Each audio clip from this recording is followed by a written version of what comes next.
ओम श्री सरस्वत्यै नमः। नमस्कारः। चतुर्नवत्यधिकशततमी कक्षा।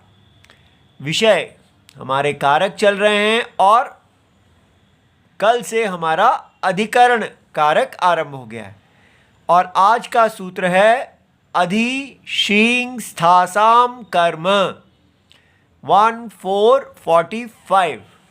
इनको अष्टाध्यायी जी में देख लेते हैं। ये देखिए अध्याय 1 पाद 4 चतुर्थ पादः।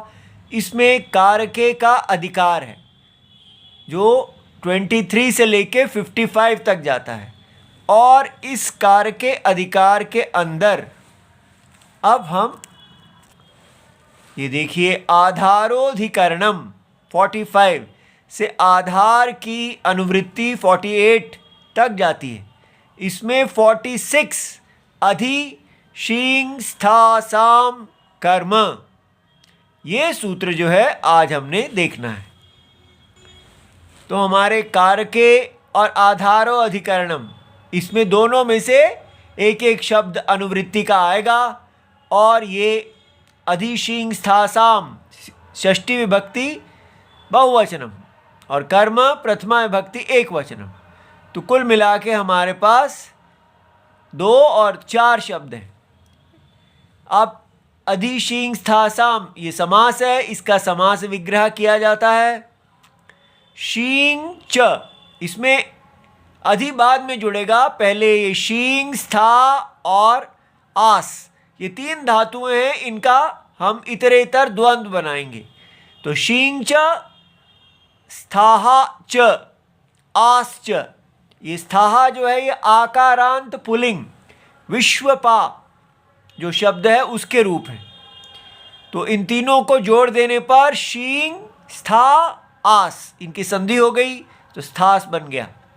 था सहा प्रथमा विभक्ति बहुवचनम हो गया, क्योंकि ये इतरेतर द्वंद्व है, जितने हो उतनी वचन हो जाता, उतनी संख्या। तो ये बहुवचन हो गया क्योंकि 3 है और ये बन गया इतरेतर द्वंद्व समास। फिर उसके आगे अधि लगा दिया, अधि का पंचमी अधेहे, ठीक है। तो अधेहे पूर्व ऐसा, तो अधि पूर्व शींग स्था साम, ये हमने ऊपर से उतार लिया। तो शींग स्था सहा, ठीक है।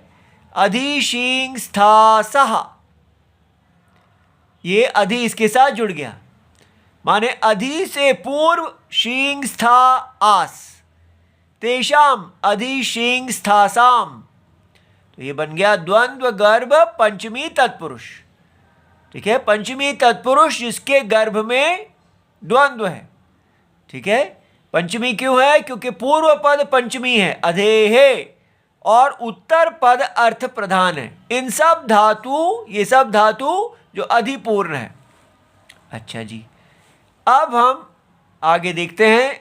हमारा संबंध दिया जाता है पिछले सूत्र के साथ, पूर्वेन सूत्रेण अधिकरण संज्ञायाम प्राप्तायाम।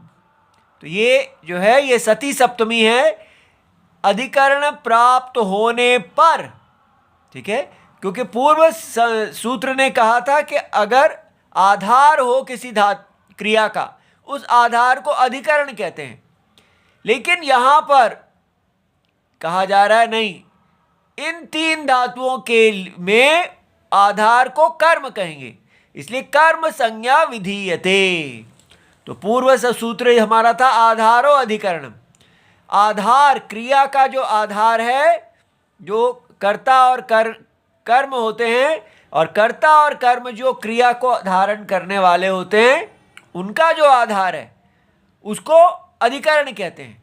लेकिन यहां कहा इन 3 धातुओं के आगे अगर अधि लगेगा तो इनका आधार कर्म कहलाएगा, ठीक है, कर्म कारक कहलाएगा। तो वृत्ति देखते हैं, अधि पूर्वाणाम, ठीक है।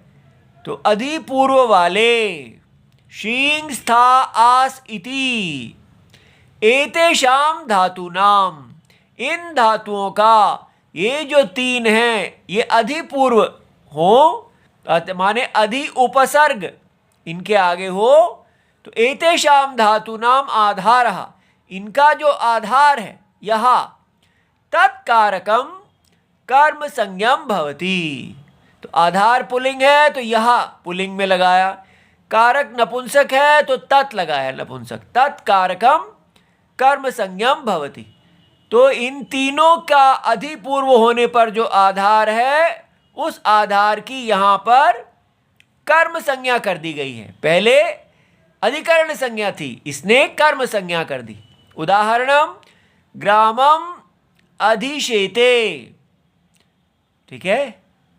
तो अधिशेते क्या है, अधि के आगे शेते लगाया, शींग स्वप्ने, सोना शयन करना, ग्राम में सोता है लेटता है, अधिशींग का अर्थ निवास भी है तो ग्राम में निवास करता है।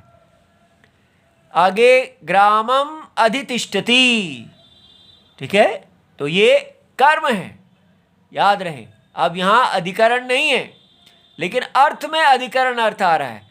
ग्राम में पदारूढ़ होता है, स्था का अर्थ है था धातु गति निवृत्तौ अदादिगण, ठीक है। तो ये तीनों अदादिगण के ही धातु हैं। पर्वतम अध्यास्ते, तो भगवान ने ग्राम के बजाय पर्वत कर दिया है क्योंकि ऊपर, इसका अर्थ पर्वत अध्यास्ते, पर्वत के ऊपर रहता है।